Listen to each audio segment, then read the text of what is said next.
I'm sure si Sharon nagpapasalamat sa Hermes na hindi siya pinapasok. Ay. Kasi kung pinapasok si Sharon sa Hermes. Oh, yapon naman yung Ate Sharon. Ito nga, Loy, merong isang TV personality na napakayaman. Merong yate. Merong chopper o helicopter. Hindi pinapasok sa isang social na restaurant doon sa Tagaytay.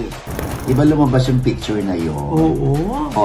Sabi naman ni Marvin, kahit anong explanation niya, kung anong gustong paniwalaan ng mga tao, wala naman din siya magagawa. Bakit? Ba't gaw si Marvin? Ba't ba si Marvin, ha? Kaya nga, ang hirap nito. Parang ako, hindi naman sila naniniwalang bading ako. Bakit? Hello mga ka-update! Ito po ang inyong mga lingkod. Ito po si Mama Loy! Ito naman po si John na Poco! At ito naman po si Papa Owas and OG Diaz. Ano pa nga ba? Ang lagi niyong inihirit sa amin? Chika mo na! Dali! Naku, ay bago po kayo, no? Andito po kami sa Sydney, Australia. At ako si naninibago dahil ang pagkalamig-lamig dito. Diba? Alam mo na, sanay ka lang sa electric fan. Sabi nga niya, hindi ko parang naka-aircon ito, number 3. Nakakabigla ako. Oo, siyempre, yung aming first day, lumibot-libot na rin naman kami. Oo, kaya makikita nyo dyan kung gaano kami kasaya dahil first time namin, si Loy, second time niya. Oo, at maraming mababait na nilalang dito sa Australia. At ang daming gwapo, ha? Ay, diba? Nakakaloka. Dito pala sa Sydney, no? Ang dami-daming Australian. Hindi na? Talaga ba? Yes, ngayon ko lang nato. Madami ka nakita? Yes, sobrang. Ba't ako wala masyado? Ha? Hindi, pinagtaguan kanila.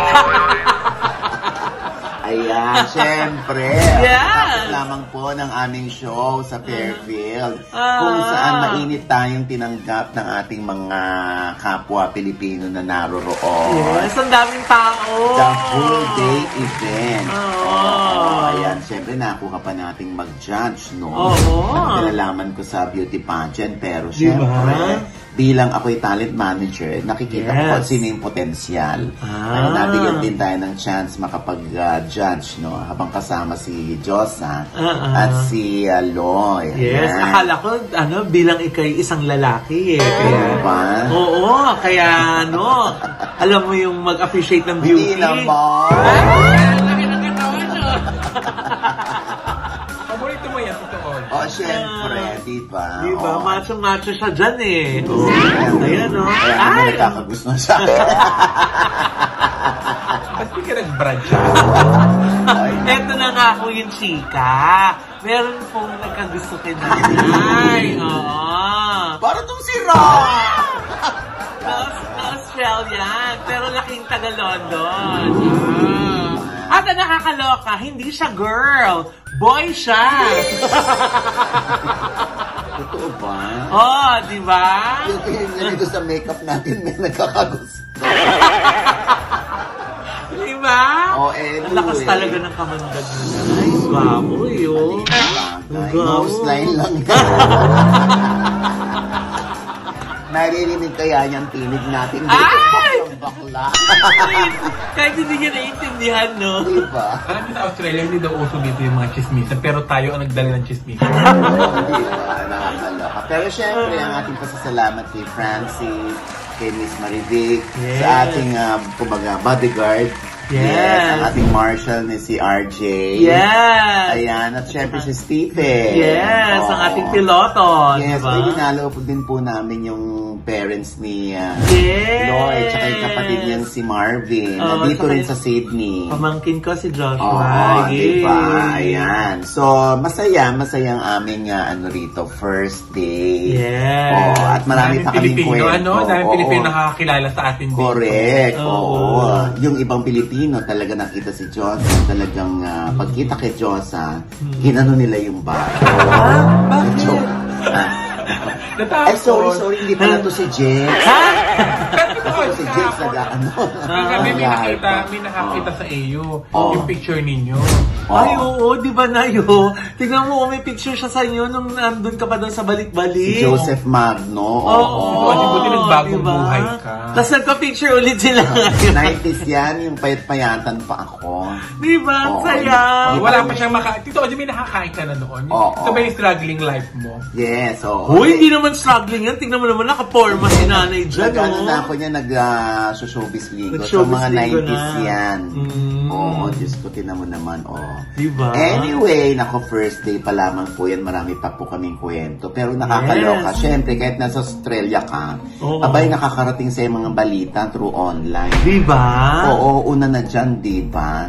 Yung kay Sharon Cuneta. Ay, oo. Oo, diba? Na talaga na mga viral na viral. Yung pagpakyaw ni Sharon Cuneta sa isang Louis Vuitton store sa South Korea. Diba? Ayun pala ang dahilan, Loy. Dahil nga hindi daw siya nakapasok sa Hermes. Para bumili lang ng sinturon. Oo, sinturon lang yung bibili niya. Oo. Tapos hindi siya nakapasok. Bakit nga ba siya hindi nakapasok, Nay? Hindi siya kumatok. Ay naman. Saka hindi niya iniwan yung chinelas. Ha?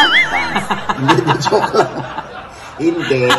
Yun nga, maraming nagtataka, Loy, kung bakit hindi pinapasok si Sharon Cuneta sa Hermes store. Oo nga. Wala ba siyang kapasidad na makabili ng mga branded bags or goods, di ba?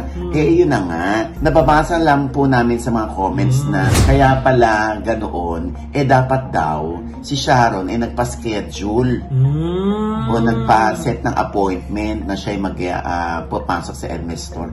Dahil yun, gano'n naman daw pala ang Kahit sa Pilipinas na sa Greenbelt, gano'n din by schedule. Pero may mga nagprotesta naman, Loy. O, ang sabi, ay, ang tara yung pahina hanggang dito sa Australia. Pasensya. Katulad nito, di ba, inilabas ang bulletin. Sa bulletin natin to, kinuha itong mga komento. Kaya pala ginanon mo kasi bulletin. Pahina. Kaya ko kasi hard copy. Pero hindi naman umitim yung daliri. Tulot ng tinta. Pero ito nga, sabi, para dun sa mga walang alam, by appointment ang Hermes, kahit sinong Poncio Pilato ka pa. Oo. So, dinukot pa niya yung frequently asked questions or FAQ. Ha? FAQ. FAQ yung basa doon. Sorry. So, select pick-up time. You can arrange a collection up to 24 hours in advance. Please call customer service if you would like to book another time slot. Ito USA yun. Ito naman sa Hong Kong. Select pick-up time, you can arrange a collection. So, ganun din yung message. Oo. Sa US daw, meron pang sabi ni Cathy Javier, sa US pwede ka pumunta kahit wala kang appointment. So, hindi natin alam ano ba talaga ang rules sa pagpapapasok ng mga customers. So, ito na nga. So, sa part 3 daw pala, Loy, sa kanyang Korea na adventure, adventure na vlog. Sabi dito, binati siya at pinapasok nung nakita siya ng maraming dalang LV. Kabilang sinabi ni Sharon na nakuha na ni LV yung pera niya. Based yan sa part 3 ng kanyang vlog. Pero alam mo na matagal ng issue yan, hindi lang sa mga Pilipino, pati sa ibang mga lahi din, na minsan yung mga luxury brand stores, ang pangit pakinggan pero parang nang uuri, nang discriminate. Pag feeling nila hindi mo kayang bumili, hindi ka pinapapasok. Kasi syempre pina-priority nila yung iba na yung may paying power, di ba? Yung may purchasing power. Nakakalungkot. Kaya naman nakakatuwa din yung ginawa ni Ate Shawi, Nay. Di ba? Parang, feeling wala akong pambili. Teka nga, makapamili nga sa kompetisyon nyo. Hindi, diba? Maganda rin, kahit kami rin po, sa amin din mangyari yun. Iba vlog din namin yan. Kasi siya worth to content. Parang, di ba? Worth siya i-vlog. Kasi may twist. Di ba? I'm sure si Sharon nagpapasalamat sa Hermes na hindi siya pinapasok. Kasi kung pinapasok si Sharon sa Hermes at namili siya doon, pwedeng hindi na siya bumili doon sa LV. Pero kahit i-vlog yun ni Sharon, hindi siya magte-trending or mag-viral. Ano? Kasi nga, maayos. Maayos siyang nakapasok. Eh, alam mo naman mga tao, gusto nila merong twist of fate. May tweak. Diba? Pag nanonood sila ng vlog. Gusto may lesson. Oo. Tsaka gusto nila yung nagka-problema, isang Sharon Cuneta na pagkayaman-yaman, hindi pinapasok. Ito nga, Loy, merong isang TV personality na napakayaman. Merong yate. Merong chopper o helicopter. Diba? Hindi pinapasok sa isang social at by appointment na restaurant doon sa Tagaytay. Uy, pinapasok naman ako dyan. Ay, wala ka pang helicopter. Tsaka wala ka rin yate. So, hindi ikaw ito. Kala ko ako chinichis mo. Hindi, di ba? Di ba may ganong issue na hindi siya pinapasok kaya ayaw niya nang bumalik doon. Oo nga, Nay. Di ba? Oo, nabalita yun, na-chismis yun. Eh, kasi nga, ang katwiran nila, wala raw appointment o wala raw reservation itong TV personality doon sa restaurant. Kaya hindi rin nakapasok. Tapos, meron na pa ako isang nakausap na artista. Alam mo, totoo yan. Kasi wala rin kami schedule o wala rin kami reservation. Hindi na kami pinapasok. Pero naintindihan namin. Oo nga. Kasi iba naman na yung yung sumusunod ka sa rule. Pero iba rin yung may discrimination. Di ba? Pag naramdaman mo naman, bakit ikaw hindi pinapasok tapos yung iba pinapasok kahit walang schedule. Di ba? Yun, maiisip mo na may favoritism o may discrimination na nagaganap. Eh, ano na yung masasabi mo dun sa ibang nagsasabi na parang nayabangan kay Ate Shawi? Yabong naman yung Ate Shawi. Ako kilala ko si Sharon. Hindi mayabang si Sharon. Pero wag mo siyang yayabangan. Wag mo siyang pagmamalakihan kasi kukwentahan ka rin niya. Parang ganon. Parang, yayabangan mo ko, dodoblihan kita ng yabang. Kung gusto mo. Kasi, yun naman ang, kumbaga, rule of thumb Kung wala ka namang ipagyayabang, huwag ka magyabang. Totoo naman. Diba? Huwag kang pretensyosa na meron ka, pero wala ka naman talaga. Eh, si Sharon Cuneta, meron yan. Pag nag-uusap kami ni Sharon, Diyos ko, puro off the record, pero namamanga ako, nagugulat na lang ako sa mga, oh my God, meron palang ganito si Sharon. Gumagano na lang ako. Diba? So, si Sharon, hindi siya mayabang nun. Pero ako, tama yung ginawa rin naman ni Sharon na sige, ayaw niyo sa akin para may ma-realize din yung Hermes na syempre, Loy, hindi rin naman lahat ng nagpapa-appointment, nagpapaset ng appointment, binigyan ka ng 3 oras o sa loob pero isa lang naman ang binili mo. Nasasayang din yung ibang oras, di ba? Pero siguro it's a lesson learned dun sa Hermes. Pangalawa, maganda rin na nangyari yon na may ma-realize yung mga tao. Ganito pala talaga, no? Paglabanan ng mga mayayaman. Tapos yung, di ba, kinontent pa ni Sharon. Di ba, palagay mo kung di nangyari yun sa kanya sa Hermes, palagay mo, iingay ito ng ganito. Siyempre, hindi. Sabi nga ng isang friend ko, kasi di ba parang yung outfit ni Ate Shawi parang casual lang. Siguro daw kung naka-forma si Ate Shawi, baka nakapasok. Diba? Hindi ganun si Sharon, napakasimple. Oo nga Pag pumapasok, ayaw niya yung yung lahat ng alahas niya suot-suot niya. Oo, hindi ganun talaga siya pag gusto niya simple lang. Lalo na pag me time. Hindi, kahit mga iba, di ba, yung pinablog din niya na hindi naman siya nakaayos. Kaya alam mo yung itsura ni Sharon pag naka-makeup at wala. Di ba may mga artistang gano'n na ayaw nilang kukuhaan sila ng na hindi sila naka-makeup. O si Sharon walang pakialam. Pero Tito OG, kahit sa LB din daw, sa ibang bansa, para kailangan din daw magpa-schedule. Tsaka kahit minsan mga celebrity na ang mga namimili doon, parang yung mga taga doon, parang deadma lang daw kahit celebrity. Oo, pero kung Pinoy ka na sales lady doon, di ba? Siyempre, mo si Sharon Cuneta. Makikilala mo. Pero kung wala naman talagang alam yung mga staff dun sa loob na artista pala to, na sikat pala to sa Philippines, di ba? Wala silang pakialam. Pero aasikasuhin ka nila. Tama. Yun naman yung rule of thumb, lalo na pagdating sa customer service, di ba? Di ba ang daming mga kwento na akala mo, hindi kaya, yung pala sila pa yung mas may kaya.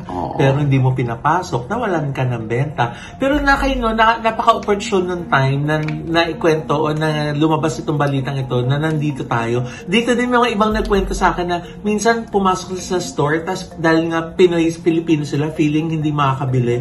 Tapos biglang pagdating doon, nung nakita yung mga bibilin, kung ano mga kailangan, biglang inasikaso. Di ba? So parang, nakaka-proud, very good, Ate Shaoy, nakakaganon yung feeling na, ay, di ba? Parang naitayo mo yung bandera ng mga Pilipino, di ba? Di ba? Walang pinagkaiba dun sa Shopee at Lazada. Bakit? Di ba? Parang, hindi, meron lang ako nabasa na, tinan mo yan, parang si Hermes si Shopee. Si Lazada daw, si LV. Di ba? Marami tuloy binili si Sharon doon sa LV. Kasi, parang na-cancel culture siya doon sa Hermes. Sa Hermes. Sa ginawa ng Hermes kay Sharon, hindi na rin ako bibili dyan. Bakit? Wala naman ako pambili. Ayaw ka mag-albit. Akala ko ika-cancel mo yung Hermes. Wala hindi talagang namamakyaw ka sa Hermes di ba? Kung makaka-cancel Diba si Diyosa, parang may naalala na naman. Oo nga, dun sa kwentong pinauwi, si Sharon Cuneta. Ay naku, ganyan din ang nangyari sa akin noon. Saan? Sa ospital. Hospital? Oo, magpapa-check up. Siyempre naman, alam niyo naman, pag-check up na, ang daming pasyente. Mahabang pila noon. Kulang ang 15 minutes kada isang pasyente. Siyempre, check up na. Ang daming aalamin ng doktor sa kanya. Ito na nga. Wala naman akong choice. Kundi ang pumila nga din. Kahit ako'y Joseph Poco na. Ilang oras ka pumila? 2 oras. 2 oras ka inabot? Ang tagal. Nakakaloka. So, ang dami nyo. Kaya, Mga ilan kayo? Siguro mga 10 kami. So 2 hours. Ang tagal pa din. 20 minutes. Eto na, tinawag na. Malapit na ako. Malapit na yung number mo. Mrs. De Los Santos. Dito malapit na ako. Hi, ma'am. Sabi ng sekretary, ay, Diyosa po kayo, tigahaw. Opo, si Mrs. De Los Santos pa ho, bago kayo. Hindi ka naman makapaghintay, isa na lang naman. Ba't ikaw lumapit De Los Santos yung tinawag? Kaya nga. Sabi ng sekretary, maya-maya pa ho kayo. Sabi ko, ma'am, wala na ho si Mrs. De Los Santos. Pinauwi ko na ho. Ba't mo pinauwi? Nga. Ay, ganyan-ganyan din ang sabi ng sekretarya. Sabi sa akin, aba, ay bakit mo pinauwi? Sagot ko naman, ay sabi ko sa akin, masama ang pakiramdam. Kaya pinauwi ko na. Ay, nakita ko kayo namumutla na. Nanginginig na. Ay, sabi ko, siya umuwi na kayo. Ay, sabi siya na sa akin. Kaya mo pa check up gaga. Ay, ba't mo sa akin? Masama na daw, pakiramdam niya siya. Umuna ka na nga. Bumalik ka na lang bukas. Ewan ko sa'yo. Nakakaloka. Parang andin na si Diyosa Hindi naman. Nakita ko lang talaga, masama na pakiramdam. Ako lang nagpa-uwi sa kanya. So, yun na nga. Hindi ako na pumasok. Tapos, bigla na maalis ng doktor. Ay, ba't naman umalis? Bakit? Masama din daw kanyang pakiramdam. Ewan ko sa'yo. Magpa-check up din yata. Ay, ito naman, mukhang mainam naman to sa pakiramdam. Ay, ano to? Ito si Marvin Agustin kasama yung isang guy. Ayun na nga na, ito kasing isa sa mga contestant sa Drag Race Philippines na si Venus Deluxe ay nag-post ng picture kasama si Marvin Agustin at ang kanyang caption ay mukhang matutuloy na daw ang kutsinilyo dahil nga meron na siyang bagong sugar daddy at yun nga daw ay si Marvin Agustin. Diba? Nakakaloka. Ano yun, Nay? May something ba kay Marvin Agustin tsaka Venus Deluxe? Ano ba yun? Diyos ko. Alam mo, kahit sino pang idikit natin sa pangalan ni Marvin Agustin. Siyempre, kung sabi nga ni Marvin, kahit anong gusto niyong isipin nyo na. For as long as alam niya kung ano yung truth. Diba? Ganyan din yung nangyari kay sa kanila ni Marcus Strong. Diba? Magkatabi sila sa kama para natutulog si Marvin tapos ganun. Pero nakatopless sila. Diba lumabas yung picture na yun? Sabi naman ni Marvin, kahit anong explanation niya, kung anong gustong paniwalaan ng mga tao, wala naman din siya magagawa. Bakit? Bading gaw si Marvin? Bading ba si Marvin, Nay? Tatanong lang naman. Kaya nga, hirap ito. Hindi. Siyempre ako naman, sino naman tayo para questionin ang sexualidad ng isang tao? Diba? Kasi kung ano yung tingin mo naman sa isang tao, wala naman siyang magagawa kung yun ang tingin mo sa kanya. Diba? Parang tayo, parang ako, hindi naman sila naniniwalang bading ako. Bakit? Kasi may 5 raw akong anak, para ako daw ako. O paano ko sila mapipigilan? Uy, banding ako. Ganon din kay Marvin siguro. Kahit idukdok mo pa sa mukha ni Marvin na siya ay kapatid natin. Eh, syempre, sasabihin lang naman ni Marvin, kung anong tingin nyo, di ba? Hindi ko naman kayo mapiplease, hindi naman kayo maaawat. O di, whatever. Syempre, pag alam mo naman ng iyong sexualidad, di ba? At kampante ka naman. Di ba? Kahit ano pang sabihin ng buong mundo, laban sa'yo. Basta kilala mo yung sarili mo. Di ba? Go for it. Ako talaga, go for it. Di ba? Tito Ogie, anong explanation ni Marvin Agustin sa kumalat nga na picture na iyon ni Marky Strom na magkatabi sila sa kama? Palagay mo, lalabas yan kung solo lang si Marvin o si Marky Strom sa kama. Siyempre, hindi ilalabas yun. Pero, kung magkaibigan naman sila, di ba? Pwede naman magtabi sa kama ang magkaibigan, di ba? Nung nakahubad? Hirap i-defend. Alam mo ba ka na rin si Jegs? Meron ka na bang picture na may kasama kang kaibigan na topless? Wala, Diyos ko, kahit nga mga bakla, hindi ba topless? Di ba? Kunwari kami magkadamit kami. Pero, Tito Ogie, Mama, iba talaga ang mga tao ngayon. Parang nanay ko. Pinagagalitan din ako. Lagi-lagi na laang. Bakit? Sabi sa akin ng inay, naku, Diyosa, lagi ka na laang nagdadala dyan ng mga lalaki sa bahay. Lagi-lagi na lang ikaw ay nagpapatulog sa kwarto. Wala naman nangyayari. Abang inay, masyado naman kayong atrabida. Kaya ako nagpapatulog ganyan dahil may nangyayari. Sabi ng inay, sus! Walang nangyayari ha, walang nangyayari. Ha? Anong walang nangyayari? Paulit-ulit yung may nangyayari sa amin. Diyosa, huwag ka nang sumagot, walang nangyayari. Ha? Ano walang nangyayari? Diyosa, makatabilaan tayo ng kwarto. Nasisilip kita. Ang arte-arte mo, masyado kang pakipo. Tinutulungan mo pa kaya agad ng mga lalaki. Tanga-tanga mo. Hindi pala nanihili. Pero totoo naman ang claim niya. Hindi niya kasi ako tinuruan eh. Ang dami tinuruan sa akin yung kabutihan ata, hindi iyo. Ako naman yung nanay mo, ang supportive niya. Cheerleader. Ako pala, perfect mother ka na sana, hindi mo lang tinuro sa akin yun. Pala pa napakita ng motibo. Ipasok ang imbutido. Ay, teka lang. Maiba ko, Nay. Parang, di ba nangako sa'yo si Marvin Agustin na bibigyan ka na niya ng bagong timpla na kutsinilyo? Kasi nga yung unang timpla hindi mo nagustuhan. Oo, kasi nga di ba parang yung sauce niya, mantika din. Anong nangyari? Wala pa. Wala pa siyang binibigay, pero pangako niya yun. Bibigyan daw niya ako ng bagong kutsinilyo. Pero okay lang naman. Baka dahil kinuwento natin siya ngayon, baka lalo hindi ka nabigyan. Okay lang naman. Kaya ko bumili. Baka mauna pa yan si Vinyas Deluxe, di ba? Magkakakutsinilyo na nga daw sila. Malay mo naman, padalan tayo ni Marvin, patikimin tayo para makabawi-bawi naman siya dun sa yung natikman namin na walay na kutsinilyo. Iba-vlog ko yan. Bigyan mo ako Sir Marvin. Sir Marvin, pengi na. Nako, palit shout out. Oo, Diyos ko baka ma-viral ka na naghahanap buhay yung mga tao tapos pinapalitan mo lang ng shout out. Hindi, kahit wala. Kahit okay lang naman ako. Oo, kaya lang nangako. Alam mo ako, ayaw ko pinangangakuan ako kasi hindi siya Hindi mo makakalimutan. Hindi ko makakalimutan pag nangako. Ebidensya na pangako. Ebidensya, ilabas. Pero okay lang yun. Close naman kayo ni Marky Strom eh. Malay mo makarating kay Marvin. Alam mo, nang intrigue. Ano ba? Di ba friends na sila? Si Marky Strom yung lagi naka-underwear na sa mga At saka nag-nude pictorial, di ba? Bongga. Di ba? Makinis. Di ba? Hindi ko lang feel dahil parang may foreigner siyang lahi. Ay, ang tari naman ni Diyos. Alam mo mga foreigner? Ba't ayaw mo ng foreigner? Hindi ko pati may spell yung foreigner. At Pinoy na lang, P-I-N-O-Y. Kaya Pinoy ako. Naalala ko yung kagabi natin si Josa, di ba? Ang ganda pala sa Australia, ang daming foreigners. Huy, tayo yung foreigner. Hindi ko alam. Nakatawa yun. Ay, Nay, ang dami nagtatanong kung ano na daw latest kay Vong Navarro. Siyempre, maraming gusto ma-update din kay Vong Navarro, Yes. no?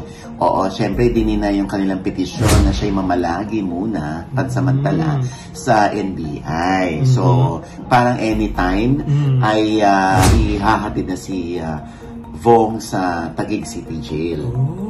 Siguro, ang feeling ko, no, yun ang takot ni Vong, yung dun sa ihatid sa City Jail. Siyempre, alam mo na, kahit naman sino nung hindi matatakot doon. Na lalo na yung mere fact na ikaw ikukulong. Diba? Siguro kung ililipat man si Vong doon, I'm sure makakakuha naman siya ng equal protection mula sa mga nagbabantay doon sa Taguig City Jail. Oo. Diba? At yun nga, siyempre, roller coaster yung kanyang emotion. Sa ngayon, dahil di alam ni Vong kung ano bang pakiramdam na nandoon, kumpara dito sa nasa NBI siya, na feeling niya safer siya doon. Diba? So sana mag-pray tayo na, syempre, tayo pa rin yung naniniwala sa justisya para sa magkabilang kampo. Diba? And with that, mga kaibigan, ito po ang inyong mga lingkod. Ito po si Mama Loy! Naku, kung di pa mo namin kayo subscriber, oras na para mag-subscribe! I-click nyo lang po yung subscribe button na sa ibaba, At kung naibigan nyo po ang ating episode ngayon na meron kayong komento sa lahat ng ating mga chika, mag-comment lang po kayo dito. I-click ang like button at huwag kalimutan i-click ang notification bell! Dahil pag-click nyo kayong unang-unang mananotify na meron kami latest update. Yes. At syempre pa, ang kanya-kanya naming channel. Naku! Nandiyan po sa channel ko ngayon ni Mama Loy, ang aking po mga escapades kasama po ang aking family at saka sila Nanay Oji dito sa Melbourne at sa Sydney. Nako, kung gusto niyo pa yung mapanood, go na po kayo sa Mama Loy YouTube channel, MAMALOI! Josa. At syempre, abangan nyo rin po ang magiging vlog namin dito ni Mama Loy. At syempre sa aking page at sa aking TikTok na kung pinapilit namin kayo ni Mr. Puto Bumbong. Kaya ngayon po ay panoorin nyo naman dito sa aking YouTube channel. Ayan. At syempre pa, ang OGDS Showbiz Update ay hindi lamang po sa YouTube. Aba, meron na rin po kaming fan page, ang OGDS Showbiz Update, I-follow nyo po at i-like. At napaka-importante yun, i-share na, di ba? Oo, para yung mga hindi nakakapanood sa YouTube, ay makakapanood naman din sa Facebook, di ba? At syempre, kung ayaw nyo naman kami makita mga pagmumukha namin, gusto nyo lang kami marinig, yung tinig lamang namin, nasa podcast din po kami. Ayaw pa tayong panood. OGDS Showbiz Update. Tagal-tagal namin nag-makeup ni Josa. Diba? Oo. At syempre pa ang aking part 2 ng Chinikitan interview ko. Ang dami po mapupulot. Correct. O, ito po.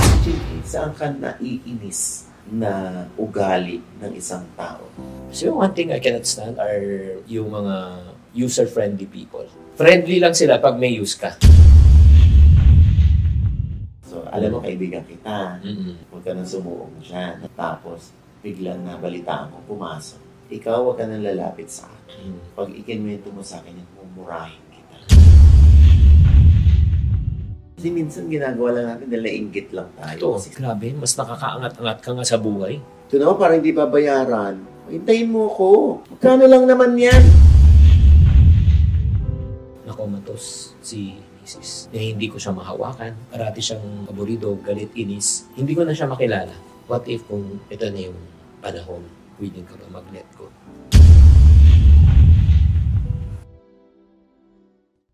Ayan! Exciting. Ayan, oo ha. At syempre pa, maraming salamat po ha. Yes. Sa ating sponsor dito sa Australia, sa Sydney. Yes. Si Ma'am Kat. Yes. Alam na, Ma'am Kat, maraming salamat sa iyo sa Thank pagkukup you, sa amin. Aha. At syempre sa ating mga nagdala rito, si Francis Balagtas, si Miss Marivic. Yes, at syempre Ayan. yung kabuuan po ng mga members and board of directors ng Philippine-Australian Sports and Culture Incorporated o yung PASI, Nanay. Alam mo ba, Nay, mga volunteers pala sila? Oo, NGO yan. Wala, Nakakaloka. non-profit talaga tong ginawa nila. Grabe. Gusto lang nilang pagtibayin at palawigin pa ang kultura ng mga Pilipino kahit nasa ibang bansa, lalo na rito sa Sydney, Australia. Yes, at Diba? palakasin yung Filipino community. Yes. Yes. Mabuhay po kayo. Maraming salamat po. At ito pa rin po ang inyong lingkod, Papa Osin OG Diaz, na lagi nagsasabi at nagpapaalala sa inyo na sa tuwing gigising po tayo tuwing umaga, wag na wag po tayong makakalimot ha, na magpasalamat sa Panginoon dahil tayo kanyang ginising. Ibig sabihin, may mission pa rin po tayo sa buhay, sabay sabing, Every gising is a blessing! ano pa nga ba ang lagi nyo inihirit sa amin? Chika mo na! Dali! Ayoko to si Jose, hindi ko pinaya yung pinauwi yung pasyente. Kaya nga, tapos si Toji, umalis din yung doktor. Oo, diba? diba? Sabi mo nga. Oo, masama ang pakiramdam. Oo. Kaya hinabol ko. Oo. Sabi ko, Dok, muna ho. Hindi niyo pa ako na-check up. Oo. Sabi ng doktor, masama ang pakiramdam ko. Okay, magpapagamot sa iba. Sabi ko, teka muna ho. Di kayo doktor. Bakit hindi kayo ang gumamot sa sarili ninyo? Oo nga. Ang sagot ng doktor, mahal ako maningay.